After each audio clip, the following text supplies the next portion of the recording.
Hello दोस्तों, स्वागत है एनसीईआरटी मस्ती में। मैट्रिक के हिंदी चैप्टर 7 लाए हैं, जिसका नाम है परंपरा का मूल्यांकन। परंपरा का मूल्यांकन चैप्टर 7 है। सबसे पहले इससे क्वेश्चन पूछता है कि जो परंपरा का मूल्यांकन है यह पाठ की कौन सी विद्या है। तो याद रखना, परंपरा परंपरा का मतलब होता है ना कि गांव घर में जैसे पुराने रीति रिवाज आ रहा है, हमारी परंपरा आ रहा है, उस हिसाब से चलना। कहने का मतलब कि समाज में मिलजुल कर रहना। तो परंपरा से याद रखना, समाज में मिलजुल कर रहना। तो समाज में कैसे रहना है, नीमन से कि खराब से। तो बोलना है कि नीमन से। तो नीमन से याद रखना निबंध। तो बोलेगे परंपरा का मूल्यांकन क्या है। तो परंपरा में कैसे भाई, तो नीमन से। नीमन से यानी कि यह निबंध है। याद हो गया होगा।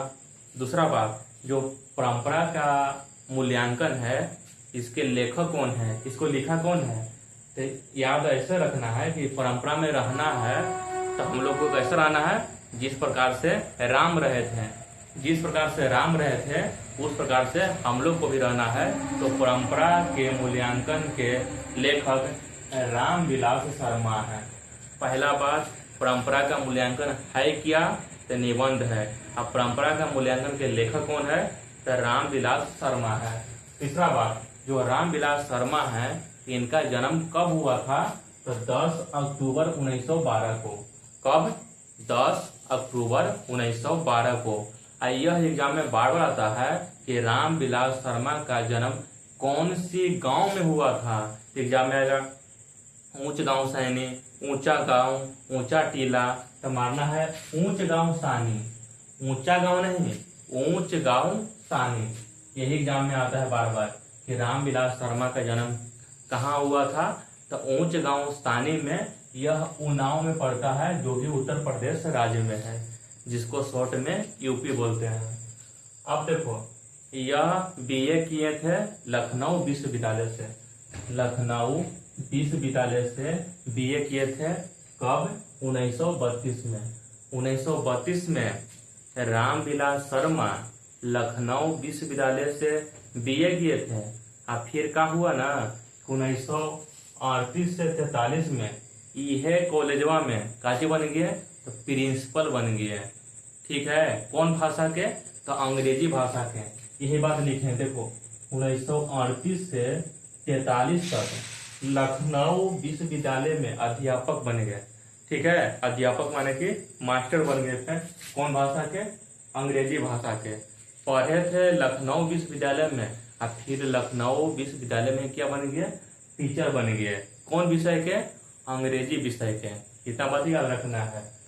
और इनकी एक रचना है महत्वपूर्ण, जिनका नाम है निराला की साहित्य साधना।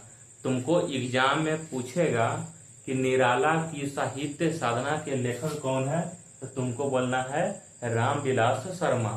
यह एग्जाम में इसलिए आता है क्योंकि निराला की साहित्य साधना पे रामविलास शर्मा को साहित्य अकादमी पुरस्कार मिला था। इसीलिए एग्जाम में यह बार बार आता है कि निराला की साहित्य साधना के लेखक कौन है, तो रामविलास शर्मा है। यह एग्जाम में क्यों आता है, क्योंकि निराला की साहित्य साधना के लिए रामविलास शर्मा को साहित्य अकादमी पुरस्कार मिला था। एकदम क्लियर हुआ होगा दोस्त। अब देखो, परंपरा का ज्ञान किसके लिए आवश्यक है। यह सब्जेक्टिव में तुम लोग को आएगा लिखने के लिए कि परंपरा का ज्ञान किसके लिए आवश्यक है। तो तुमको बताना है कि जो साहित्य लिखना चाहते हैं, साहित्य का मतलब जो लेख लिखना चाहता है, किताब लिखना चाहता है, यानी कि जो साहित्य लिखना चाहते हैं या साहित्य के क्षेत्र में युग परिवर्तन करना चाहते हैं। जैसे हमको कोई किताब लिखना है, तो पहले जमाने में कुछ और लिखाता था।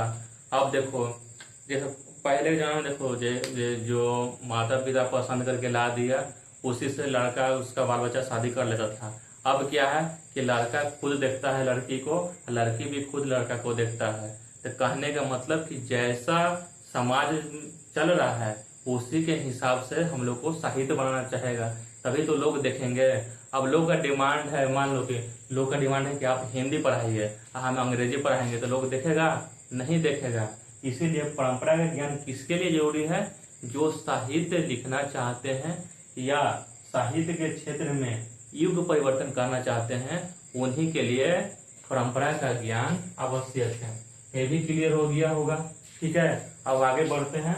नकल करके साहित्य लिखना, कहने का मतलब जिस तरीका से हम जो साहित्य लिखें, कोई दूसरा आया लेखक है जो हम लिखे थे उसी को छाप दिया, इसको बोलते हैं नकल करके लिखना।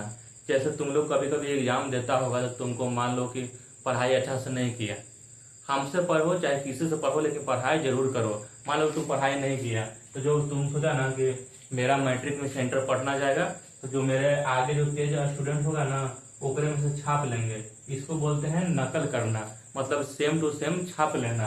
तो जो नकल करके जो साहित्य लिखता है ना वो निम्न कोटि के है, मतलब का नीच कोटि के है, यानी कि अधम कोटि के है। तुमको एग्जाम में आएगा कि जो नकल करके साहित्य लिखता है वो उच्च कोटि के है कि निम्न कोटि के है, तो बोलना है कि निम्न मतलब छोटा कोटि के है। ठीक है, यदि यह लाइन तुम डायरेक्ट एग्जाम में उठा के टेस्ट कर देता है, देखना कैसे है। यदि मनुष्य परिस्थितियों के नियामक नहीं है तो परिस्थितियां भी मनुष्य के नियामक नहीं है। कहने का मतलब कि जो मनुष्य है, जिस प्रकार से परिस्थिति आ रहा है उस हिसाब से मनुष्य अगर चल नहीं रहा है तो फिर मनुष्य भी नहीं चल पाएगा जिस तरह से परिस्थिति आएगी। समझ में आ गया? तो बोलेगा तुमसे यदि मनुष्य परिस्थितियां के नियामक नहीं है तो परिस्थितियां भी मनुष्य के नियामक नहीं है। यह पंक्ति किस पाठ से लिया गया है? तो परंपरा का मूल्यांकन से लिया गया है, यह याद रखना है। एक लास्ट पूछता है कि हिटलर ने कहाँ आक्रमण किया था? आक्रमण मतलब होता है अटैक करना, तो बोलेगा कि हिटलर ने कहाँ आक्रमण किया था, मतलब अटैक किया था, तो बोलना है कि सोवियत संघ पे। सोवियत संघ को रूस भी कहा जाता है, तो बोलेगा कि हिटलर कहाँ आक्रमण किया था, तो सोवियत संघ पे किया था। इसमें से ये पूछेगा तो यही से पूछा, वही पढ़ा रहे हैं जो एग्जाम में आता है। इसको एक बार देखते हैं एकदम शॉर्ट में कैसे इसको जवाब देना है। सबसे पहले परंपरा का मूल्यांकन है क्या? तो निबंध है। परंपरा के मूल्यांकन के लेखक कौन है? तो रामविलास शर्मा है। रामविलास शर्मा का जन्म कब हुआ था? तो 10 अक्टूबर 1912 को। किस गांव में हुआ था? ऊंच गांव सानी, ऊंचा गांव नहीं, ऊंच गांव सानी में, जो उन्नाव उत्तर प्रदेश में पड़ता है। फिर यह कहाँ से बीए किए थे? तो लखनऊ विश्वविद्यालय से बीए किए थे 1932 में, और 1938 से 1943 तक लखनऊ विश्वविद्यालय में से बीए किए थे। कहने का मतलब कि लखनऊ विश्वविद्यालय में पढ़े थे और वहाँ फिर मास्टर भी बन गए थे। किस भाषा में बने थे? तो अंग्रेजी भाषा में बने थे।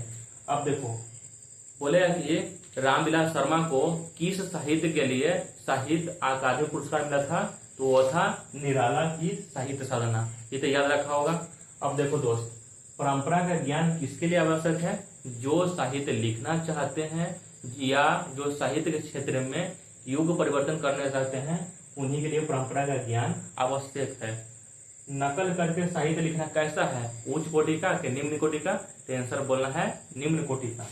यदि मनुष्य परिस्थितियां के नियामक नहीं है तो परिस्थितियां भी मनुष्य के नियामक नहीं है। यह कथन किस पाठ से लिया गया है? तो परंपरा का मूल्यांकन। लास्ट है, हिटलर ने कहाँ आक्रमण किया था? तो हिटलर ने सोवियत संघ यानी कि रूस पे आक्रमण किया था। इसी में से एक नंबर पक्का रहेगा और सब्जेक्टिव में आएगा परंपरा ज्ञान किसके लिए आवश्यक है, इसको भी लिख देना है।